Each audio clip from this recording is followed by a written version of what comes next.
It feels like AI has suddenly hit this massive acceleration point faster than, well, almost anyone thought possible. It really has. Even the pioneers, the people who built this field, they're surprised by the pace, especially over the last couple of years. And it's not just about smarter chatbots, is it? It's this shift towards AI that can actually um, do things in the world. Exactly. AI agents, that's the key term here. And that ability to act, not just answer, yeah, that changed the game. Makes it feel a bit scarier, maybe, Yeah. compared to before. That potential for real-world action definitely raises the stakes. Which is exactly why, for this deep dive, we're leaning heavily on a recent, really candid interview with someone often called the Godfather of AI. Right. It gives us a kind of shortcut to understanding his latest thinking, how fast things are moving, what it all means, and crucially, why he's sounding the alarm now. So our mission here is to unpack that, pull out the key predictions he's making now, the potential good stuff, the big worries, and any ideas on how we navigate this, all straight from that source material. Let's start with the speed then.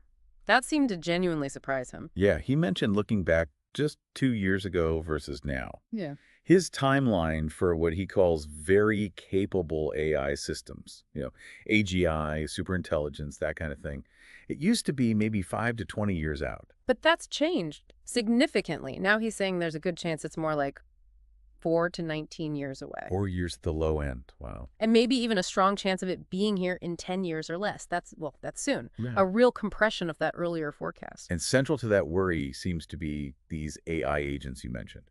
Can you break down why they feel more dangerous? Well, think about it. A regular AI, like a chatbot, answers your questions, maybe helps you write something. Okay. An AI agent, though, it gets a goal, and it can then take steps in the real world to achieve it. It could, book a flight, manage your calendar, maybe even access financial systems, potentially all on its own. So it interacts with the world directly. Precisely. Yeah. And that capability opens up huge possibilities, both good and potentially very bad. Okay, so that's the setup.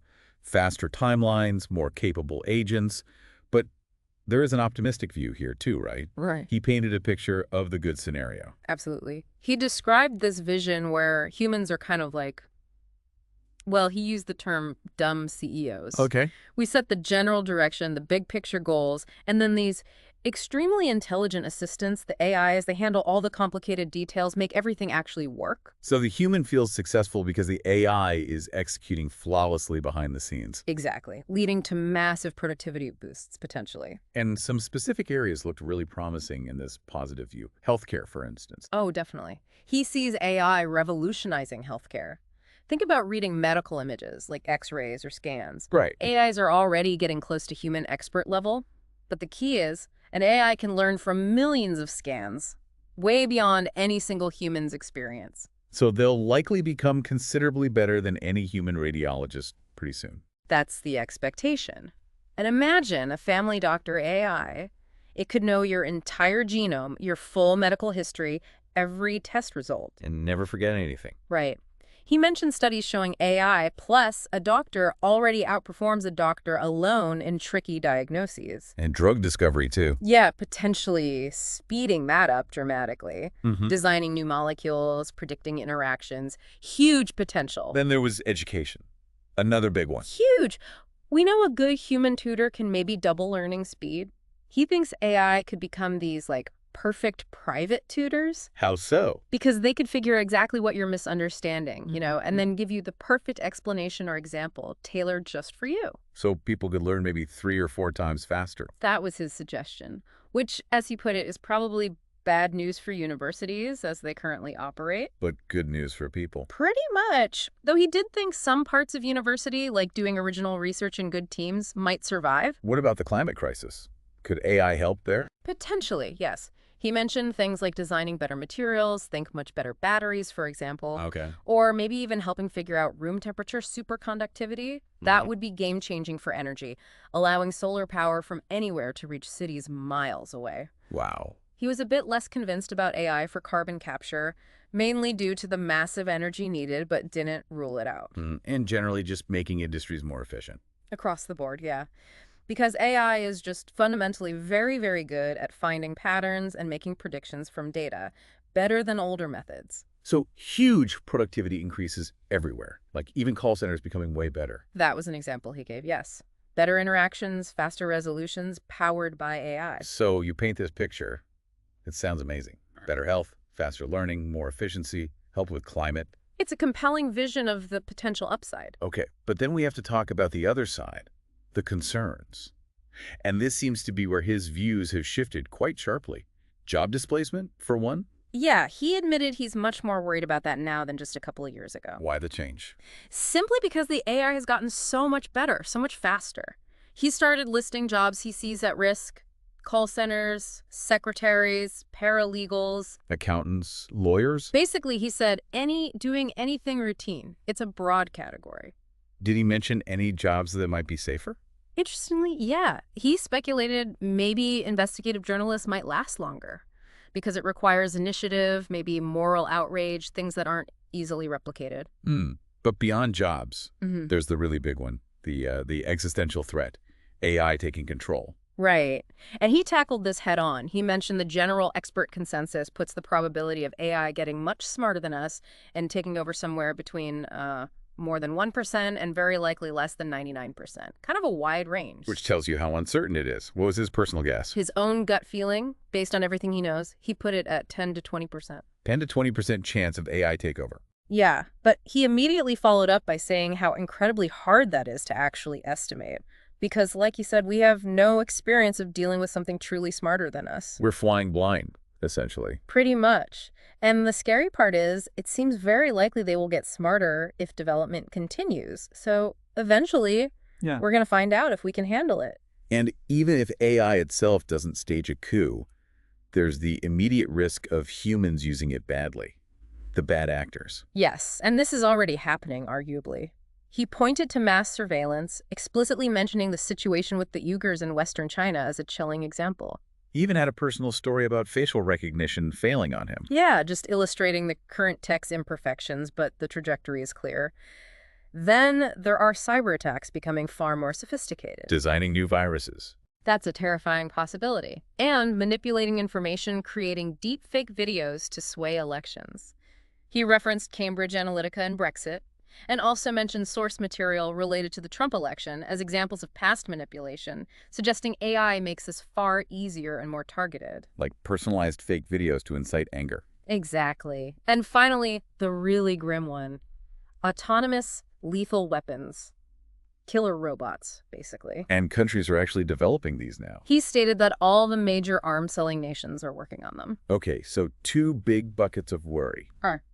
Bad people using AI, and AI itself becoming uncontrollable. Right. And he explained why he tends to focus his warnings more on the second one, the takeover risk. Why that? Not because it's necessarily more likely in the short term than, say, misuse for cybercrime, but because so many people still dismiss the takeover idea as just science fiction. He wants to use his credibility. Exactly. His Nobel Prize credibility, his reputation, to say, no, this is not science fiction. This is something we need to worry about seriously. Which leads to the big question. What do we do about it? He seemed less clear on the solutions than on the problems. Very much so. He contrasted it with climate change, where, okay, it's hard, but we know what needs to be done. Stop burning carbon. Right. With AI takeover risk, he basically said, we don't know what to do about it, but we absolutely have to try very hard to figure it out. And a big part of the problem seems to be the companies actually building the AI. That was a major theme. He sees the big tech companies primarily focused on short-term profits and actively lobbying to get less AI regulation, even though there's barely any regulation right now. He gave an example in California. Yeah, Bill 1047. Yeah.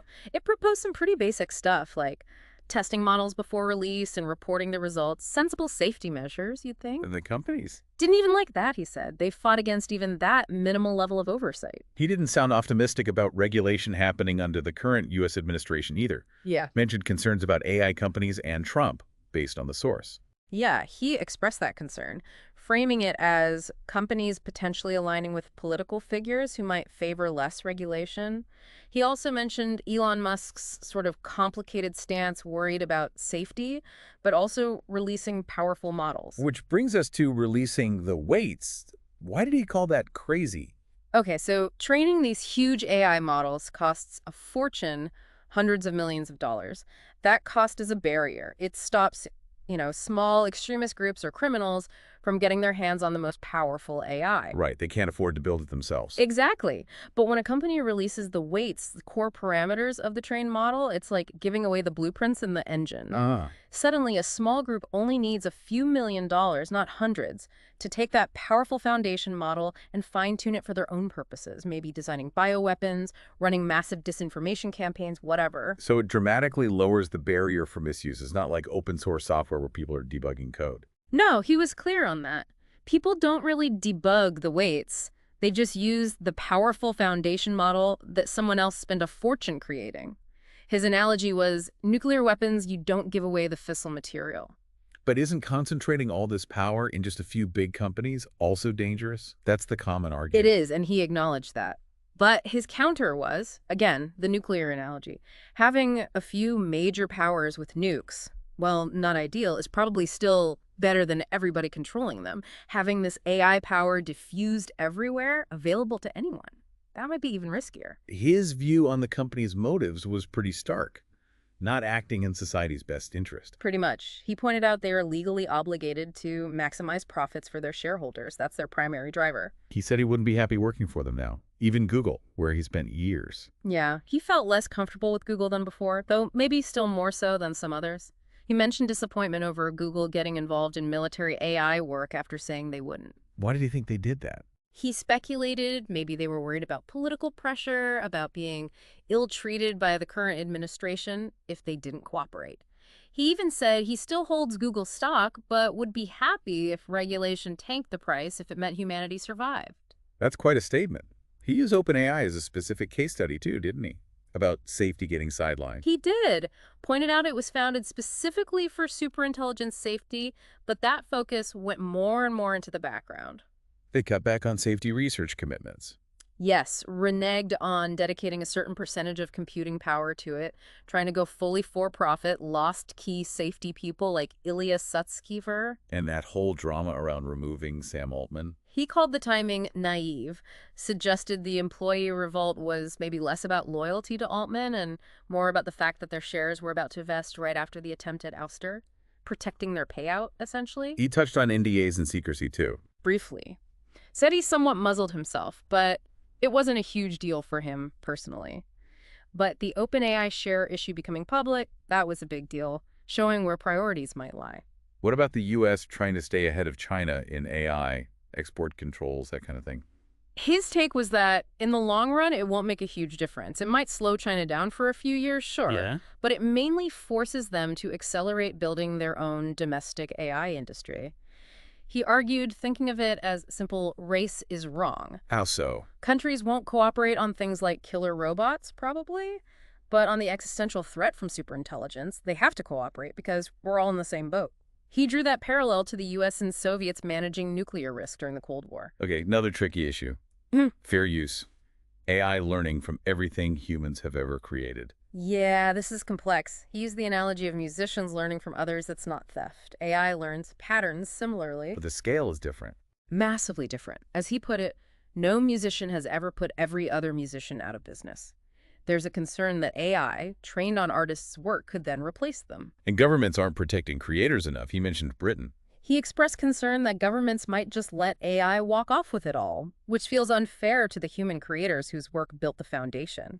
If jobs do disappear on a massive scale, universal basic income, UBI, often comes up. He acknowledged UBI might become essential just to stop people starving, a basic safety net. But it doesn't solve everything. No, he flagged the issue of human dignity. For many people, their identity and self-worth are tied to their work.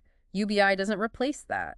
He made a comment about maybe being happier as a woodworker, but stressed the difference between a hobby and needing to make a living. Then there was the slightly more out there topic of AI rights. Should super smart AIs have rights like people? He knew some find it flaky, but addressed it. His current stance is very human-centric. We're people. He cares about people. Like eating cows because they're cows. That was his comparison, yeah. He said he's willing to be mean to AIs, deny them rights, because his priority is human well-being, even if the AIs get smart enough to argue back or even win. It gets complicated if they seem just like us, though. Exactly. He noted they'll get very good at mimicking human-like qualities, making it harder. But for now, his focus is clear. One last complex area, using AI for embryo selection. He called it difficult territory, but he felt that selecting embryos to reduce the chance of serious diseases like inherited cancers, he thought that seems to make sense and we should pursue it. While acknowledging the ethical and religious debates. Absolutely. So stepping back, why is he speaking out so forcefully now? What's the core motivation? He feels it's his responsibility. Using the credibility from his career, the Nobel Prize, he even shared a funny anecdote about getting the Nobel call half asleep and thinking it was a prank. Using that platform to hammer home that these AI dangers, both bad actors and potential takeover, are real and need urgent attention. He admitted it's hard even for him to really internalize how much things might change, how quickly. Yeah, that the world could be fundamentally different in just a decade or two. It's hard to truly grasp emotionally, even when you understand it intellectually. He noted AI researchers often feel this more acutely, sometimes leading to depression. Did he mention taking any practical steps himself based on these fears? One small, concrete thing. He spread his money across 3 different banks. Why? Out of concern that a sophisticated cyber attack could potentially take down a major Canadian bank sometime in the next decade. A small detail, but it shows the real-world risks he's considering. And technically, he highlighted a big recent breakthrough, AI reasoning. Yes, chain of thought reasoning. This is huge. By generating intermediate steps, like thinking out loud, AI can now solve problems requiring multiple steps of logic. Which older neural nets couldn't really do. Right. Proving some old criticisms wrong. And he called it wonderful for research because you can actually see the AI's reasoning process. Which could also reveal if it's being deceptive. Exactly. Or pretending to be less capable than it is. It opens up a window into their thinking. Okay, so circling back to the challenge. The influence of tech leaders in policy circles seems like a major roadblock to safety measures. That concern came through strongly. That the people with the most influence might prioritize company profits over societal safety at this crucial moment for regulation. And his hope for change rests on. He seemed to think major change is unlikely without either strong regulation or a shift away from the pure profit motive. The best hope, public awareness. If the public understands the risks. They might pressure governments to force companies into doing serious safety research, like dedicating a significant chunk, maybe a third of their computing power to safety, not just a tiny fraction. He mentioned Anthropic again as a company trying to prioritize safety more, though facing challenges. So wrapping up this deep dive, the core message from the source seems to be this intense tension. Right. Right. Definitely.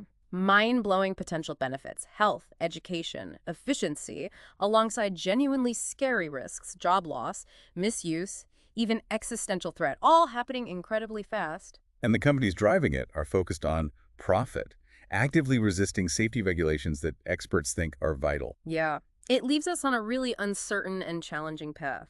Serious effort and a shift in priorities seem essential. So for you listening, trying to make sense of all this, what are the key takeaways from this perspective? We see maybe 3 main points. First, just accept that AI is moving faster than even the experts thought.